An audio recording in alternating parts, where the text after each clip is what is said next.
Hello friends, me Rashmi. Life is a beautiful journey ह्या आपल्या YouTube चॅनलवर तुमचं मनापासून स्वागत.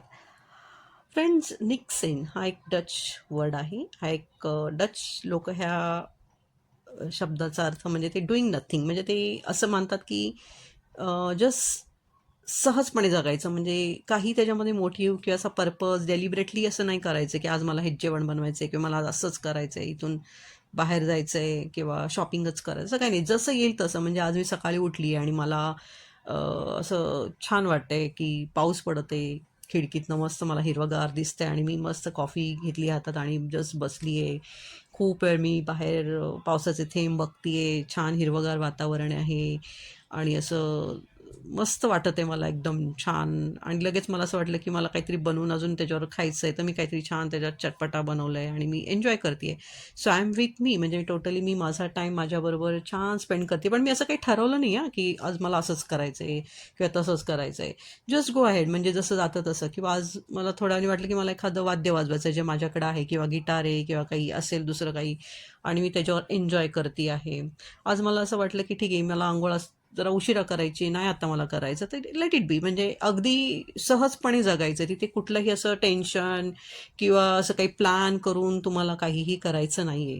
म्हणजे त्याला डच लोक हे असं लाईफ एन्जॉय करतात आणि हा त्यांचा माइंडसेट आहे. म्हणजे ते असं डेलिबरेटली त्यांच्या लाईफमध्ये हे असं जगण्याचा प्रयत्न करतात.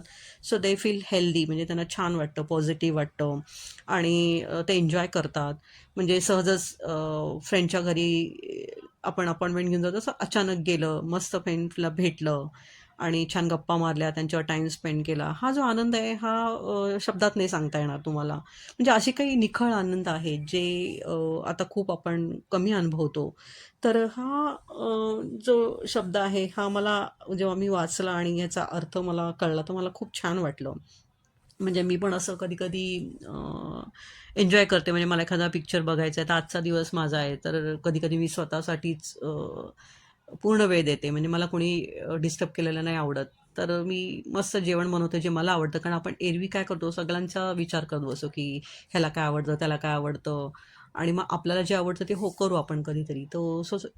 तर त्या दिवशी म्हणजे एखाद्या दिवशी असं आपण आपल्यासाठी जगायचं आणि छान एन्जॉय करायचं. म्हणजे आपल्या लाईफमध्ये थोडं थांबायचं, स्वतःला थोडं प्रायोरिटी द्यायची आणि आपल्या मनाला सुद्धा खुश करायचं. कारण आपल्याला पण तेवढीच गरज आहे. जर आपलं मन हेल्दी राहिलं, छान पॉझिटिव्ह राहिलं, तर किती छान वाटतं. तुमच्या घरावरती बघा गच्ची असेल, छान झाडं लावलेली आहेत. कधीतरी वेळ काढून वरती जायचा, सगळ्या झाडांवर, फुलांवर असा हात फिरवायचा, त्यांचे कलर बघायचे, समोरच दिसणारा उगवणारा सूर्य असेल तर तो बघायचा, झाडाला पाणी घालायचं आणि छान खुर्चीमध्ये पाय पसरून बसायचं किंवा घरातल्याच कपड्यावर खाली आलोय, भाजी घेतलीये. म्हणजे असं कसलंही बॉदर न करता अगदी सहजपणे आपण जेव्हा लाईफ एन्जॉय करतो ना, तेव्हा आपण आपल्याबरोबर असतो. म्हणजे आणि आपल्याला आपल्याबरोबर राहता येतं. सो मला ही कल्पना खूप आवडली आणि म्हणून मला हे शेअर करावसं वाटलं, की डुईंग नथिंग म्हणजे काही करायचं नाही असं नाही. आपण काहीतरी करणारच आहोत. दिवसभर काय असं बसून नाही राहणार. काही ना काही ॲक्टिव्हिटी आपल्याकडनं होत जातात. पण त्या डेलिबरेटली न म्हणजे असं ठरवून करायच्या नाही आहेत. जे होईल तसं आपण ते एन्जॉय करायचं आहे. कधी-कधी मला वाटलं, की मला एकटीला बाबा पिक्चर बघायचा आहे. सो निघायचं घरातनं सरळ आणि मस्त जाऊन आपल्याला आवडतो तो पिक्चर बघायचा, शॉपिंग करायची किंवा तुम्हाला जर वाटत असेल, की आज मला सायकलिंग करायचं आहे, मी इतके वर्षात कधीच सायकल नाही चालवली, तर काय हरकत आहे, तुम्ही ते सायकलिंग करू शकता.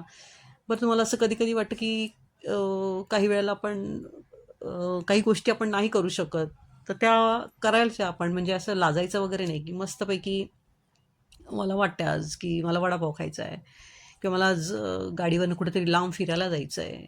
तर दुसऱ्यांची वाट बघू नका. स्वतःचं लाईफ स्वतः एन्जॉय करा. म्हणजे सहजपणे ह्या गोष्टी तुम्हाला लाईफमध्ये करता येतात आणि ह्या छोट्या-छोट्या गोष्टींमधनं तुम्हाला खूप आनंद मिळता येतो आणि ह्याच गोष्टी आपल्याला आनंद देतात.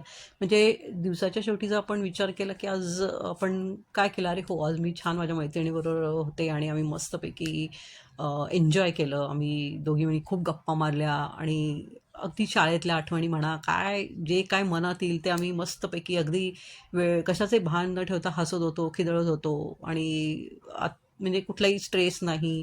अ, कुणाचंही असं विषयी न बोलता बस आपल्या आपल्यामध्ये राहून आम्ही छान गप्पा मारल्या. किती छान वाटतं ना हे ऐकायला, की आपण आपल्यातच आहोत. म्हणजे जे लहानपणी आपण करायचो, जेव्हा आपल्याला कसलंही टेन्शन नसायचं शाळा किंवा कॉलेज, ते दिवस आणि आपण शेवटी बघा ना, कुठेही जुन्या मित्रांना भेटलो, मैत्रिणींना भेटलो, तर ह्याच विषयावर गप्पा मारतो कारण ह्याच आपल्या छान मेमरीज असतात.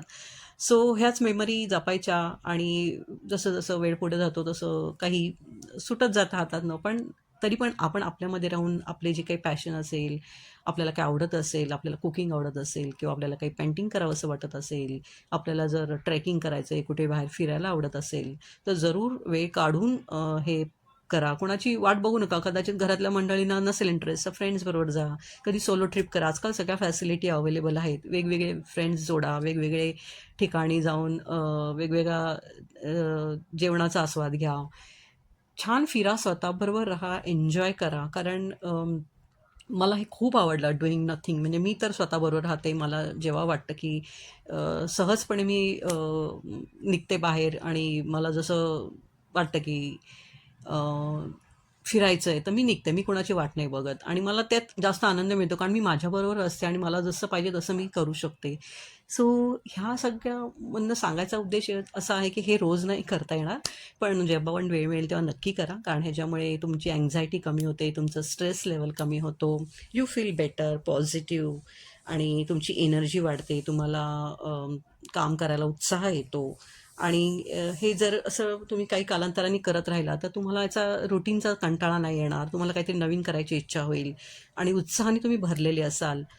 तर हे आपल्याला असं वाटतं की मी आज काहीच नाही केलं, पण हेच काहीच न करणं म्हणजे आपण काही ना काही करत असतो. पण आपल्याला ते कंटाळवाणं वाटतं कारण आपल्याला ह्यातला आनंद उपभोगता येत नाही. पण ही कल्पना मला खरोखर खूप आवडली आणि म्हणूनच मी म्हटलं आज की आपण शेअर करूया तुमच्याबरोबर. कारण माझ्यासारख्या अनेक फ्रेंड्स असतील, मित्र-मैत्रिणी असतील, ज्यांचं लाईफ रुटीन असेल, बोर होत असेल आणि सगळेजण आपापल्या लाईफमध्ये बिझी असतात. आपले घरातली मंडळी म्हणा, फ्रेंड सर्कल. पण कधी-कधी असं एकट्याला सुद्धा जगता आलं पाहिजे. प्रत्येक वेळेला आनंद हा दुसऱ्यांकडून मिळेल किंवा दुसऱ्यांवर डिपेंड नाही ठेवायचा. मला माझ्यासाठी जगायचं असेल ना, तर मला जे पाहिजे ते मला करता यायला पाहिजे आणि त्याला काही पैसे लागत नाही किंवा काही मोठा खर्च येत नाही. छोट्या-छोट्या गोष्टींमध्ये तुम्ही आनंद मिळवू शकता आणि तो आनंद खरंच खूप महत्त्वाचा असतो आणि खूप सुंदर असतो. आणि मला वाटतं प्रत्येकाने आपल्या ते मनातलं ते द्वार असं ओपन केलं पाहिजे आणि छोट्या-छोट्या गोष्टींमध्ये मी जसं म्हटलं ना, अगदी चहा पिण्यापासून, कॉफी पिण्यापासून, छोट्या वडापावपासून, पावसात भिजण्यापासून, कुठेही तुम्ही तुम्हाला जिथे आनंद असं जिथे तुम्हाला वाटतं की आपण एकदम कन्व्हिनियंट आहोत आणि तुम्ही प्रत्येक क्षणाचा आनंद हा उपभोगू शकता. तुम्ही झाडांची जी नर्सरीची दुकानं असतात तिकडे जरी गेला तिथे वेगवेगळी झाडं बघायला मी तर जाते आवर्जून. मी गाडी अगदी थांबवून मी थोडा वेळ काढते, तिथे बघते. खूप सारे वेगवेगळ्या प्रकारची झाडं. आपण तर काही घरी आणून लावू नाही शकत सगळी झाडं. So I enjoy looking at them, की किती छान वाटतं. किती वेगवेगळ्या प्रकारचे पानं, त्यांचे कलर, किती वेगवेगळ्या प्रकारची फुलं, मातीची मडकी किंवा काहीही अशा ज्या वस्तू असतात ज्या आपल्याला बघायला आवडतात, त्याला स्पर्श आवडतो. बघण्यात आणि स्पर्शाने ह्यात सुद्धा आनंद मिळतो. दरवेळेला आपण काही महागड्या हॉटेलमध्ये जाऊन खाल्लं पाहिजे किंवा काहीतरी मोठी वस्तू घरात आली तरच आनंद मिळेल, ही सगळी कल्पना काही काळानंतर आपल्याला अशी एन्जॉय नाही देत. म्हणजे आपल्याला ती तेवढा आनंद नाही देऊ शकत. म्हणून ह्या ज्या गोष्टी आहेत, ज्या निसर्गाने दिलेल्या आहेत, त्याच्याबरोबर तुम्ही आनंदी राहिलात तर नक्कीच तुम्ही आनंद जीवनामध्ये मिळवू शकतात.